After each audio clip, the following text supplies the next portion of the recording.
Hi, welcome to the Andrew Buckle video tutorial on Photoshop and creating amazing 3D designs using gradients. Now I'm using 221, but you can use 220, 219, etc. as well, PC or Mac. So this design, how to create it? Well, first thing to do, I'm just going to remove all these, because I don't want those. And let me remove, yes, remove all those, and I'm just going to flatten that and just get rid of it. Very quick and easy. Sometimes it's just as easy just to go to standard fill. Right, complete fresh document, can be any size, maybe 2000 by 2000, whatever. I'm going to use gradients. So gradients, a great way of creating unusual 3D designs. So there's the gradient, and I'm using black to white. Just got there, very basic one. It's one of the basics. And I'm using linear, you could use radial, you could use diamond, whatever, and difference. And I'm just going to apply a couple of gradients, apply it just different positions. Just origin, change, apply it a couple of times, and you can just create all kinds of very unusual shapes there. Right, once you've done that, once you've got sort of something like that, doesn't have to be exact, of course. Now the key panels for this, I think, are, well, navigator is always useful. All of them can be found in the window. So I've got navigator properties and 3D history is always useful because you can always undo very quickly. So next thing to do, I'm going to go to filters and I'm going to add some noise.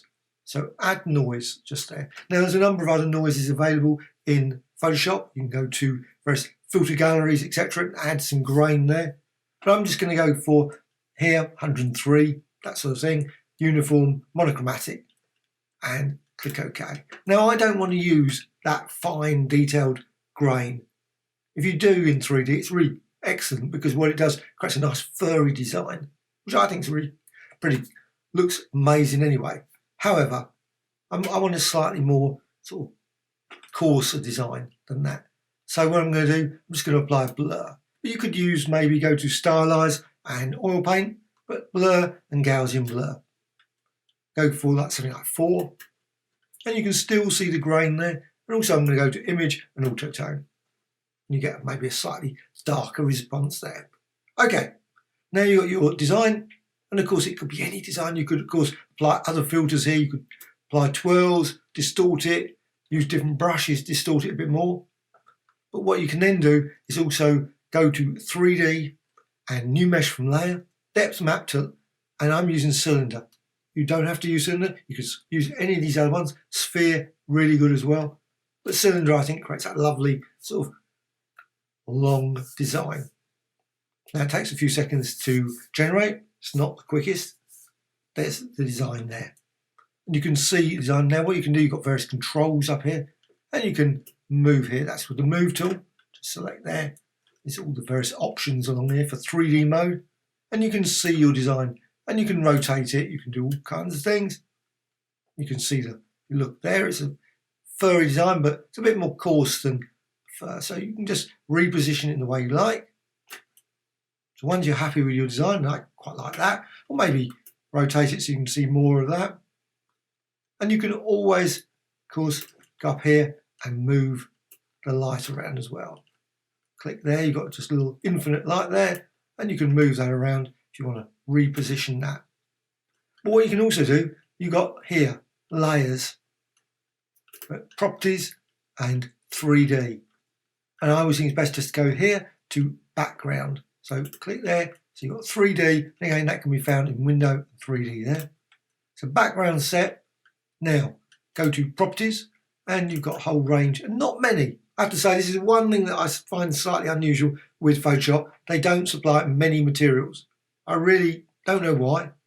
However, there's a couple, but I'm just going to go with maybe this one. Over there, metal brass, or there's metal copper and whatever that is, metal gold. My eyesight's terrible, just look at that. Gold metal, we just thought, maybe just gold. Why do they call it metal gold? Very unusual expression. However, doesn't matter. Now you've got your design there, and you can of course zoom in a bit more. I'm going to go that way, I'm going to go this way. Sometimes it's actually quite hard to control this thing. It sort of decides, you know, I'm going to go offline off in this direction instead. quite often. Now it depends if you want to cut it off or not. So maybe you don't want it that close, maybe just about there. So you can see the design, so you've got no edge suddenly being introduced into it. Now what you can do, you can go to Layer, and then you can rasterize. And I use 3D, so I'm just going to go for 3D, and you're back into your conventional sort of non-3D space now.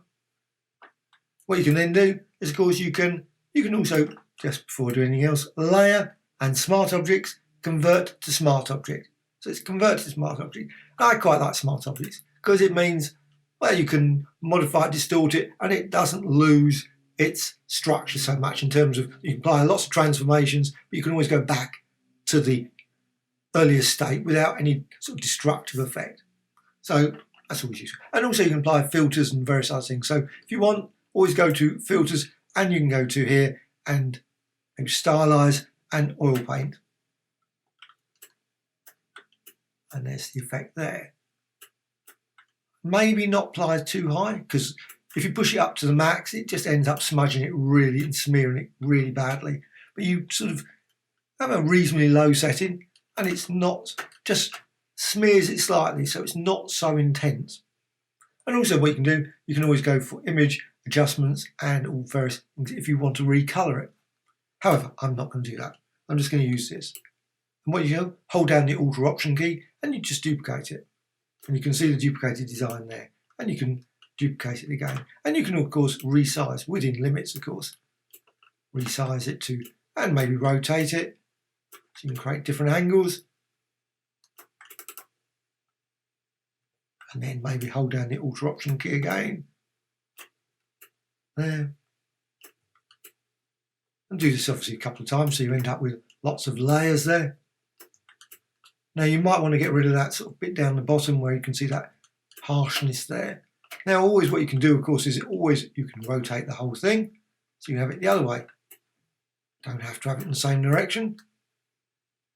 And then you've got it's there.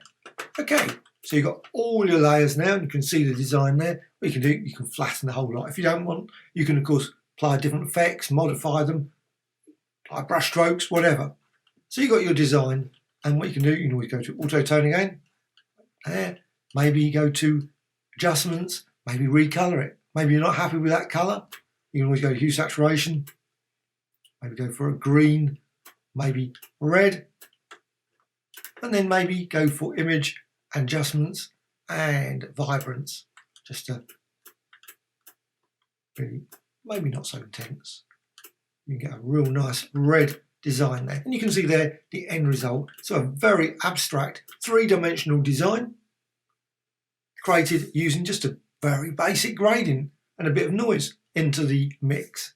Well, hope you found this tutorial of interest. Always add new tutorials about Photoshop, Illustrator, obviously Affinity Photo, Critter, and many others. Also, obviously, please subscribe to Graphicxtras channel. Always generally adding near enough every day a new video or so. Also, a dislike or like, always appreciated. Also some comments. What things did I do wrong? What things did I do right? Please add some comments. Always appreciated. What things would you like me to show? If I can do them, of course. Also, thank you much.